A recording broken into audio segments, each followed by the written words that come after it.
of the door, at the door were 4 of his manservants. Okay, they say he has the best manservants. Lucky, he called them. They were called Lucky, he explained, because they were lucky to work for the most successful man in America. Which was a great honour for the Luckies, but was also highly confusing, given that the Donald called all 53 of his staff Lucky, and he never bothered to differentiate between them. Partly because he didn't have the time, and partly because they're all Hispanic, and he genuinely struggled to differentiate between them. The Donald walked past a large gold statue of himself in a Buddha pose into the main lobby of Trumpsai, as he called his apartment, after the French Palace Versailles. Though way less gay, as he would tell guests. Several more Luckies approached, offering the Donald various beverages, but he ignored them.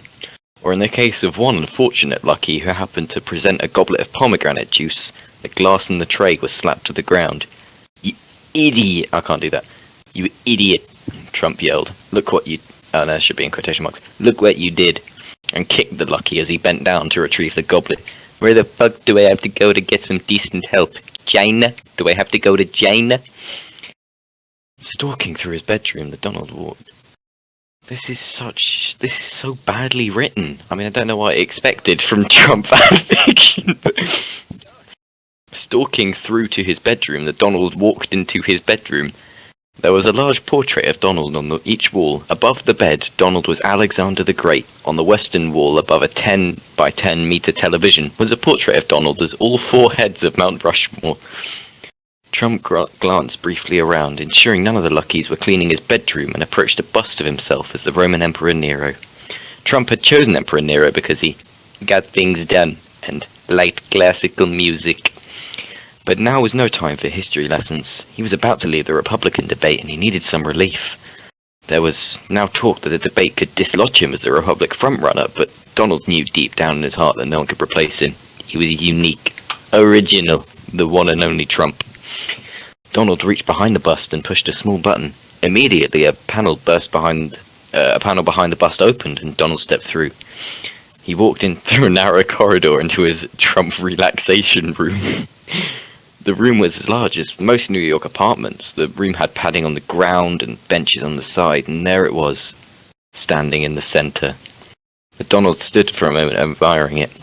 Ivanka had hated it, and in revenge for him having it created, she had pressured him to have what one newspaper described as very painful but ultimately unsuccessful scalp surgery when he began losing his hair. That's totally true, but Donald didn't regret a thing. Some men have blow-up dolls, but a tacky, common thing was never going to be enough for a man like the Donald. Before him stood a custom-made pleasure robot that he'd secretly robot was a perfect replica of Donald Trump. "You handsome bastard," said Trump as he approached the pleasure bot and kissed it roughly on the lips, and the Trumpinator, as he called it, kissed him back. Kissed him just a roughly... Fucking so shit. Yeah, you like it rough, don't you? Both Trump and the Trumpinator said in perfect sync with one another. Their tongues locked and were engaged in a titanic battle over the fallow ground of the two Trump's lips. The Trumpinator's lips were primarily silicon, and after years of plastic surgery, the Donalds weren't that different. Pulling away, the Donald said to the Trumpinator, "Initiate process 4. The supercomputer inside the Trumpinator whirled into action. While the Donald's personality had been imprinted onto the supercomputer that had been developed in silicon... You said it was fucking Germany! When blended with the cyborg components of the pleasure robot, it was surprisingly adaptable and had a number of unique features. It could, of course, give blowjobs, and was modeled on Donald Trump. It could blow hard, harder than virtually anyone else. I'm doing the hand signs, by the way, just in case you can't tell. That didn't come across audibly. It also had a variety of other useful functions, such as hairdryer, radio, bar fridge, and drink holder. It did not do anal, of course, because the Donalds would never inflict something that demeaning on the Trumpinator, but Process 4 was something special. It had taken the Germans months to program and build the feature, but the Donald had been insistent. The Trumpinator bent its knees and bowed before the Donald, and the Donald began undoing his fly. As his pants fell around his knees, the full glory of Process 4 began. The beautifully full hair on top of the Trumpinator began moving and shifting, rotating like the blade of a softened electric razor. I don't want to say this. The Donald began thrusting hard into the mass of chemically softened follicles.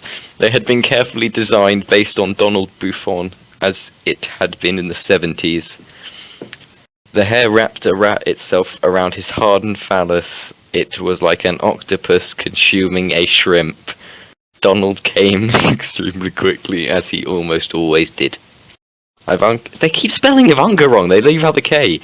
Ivanka had once likened Donald's love-making to a Wall Street transaction, virtually instantaneous.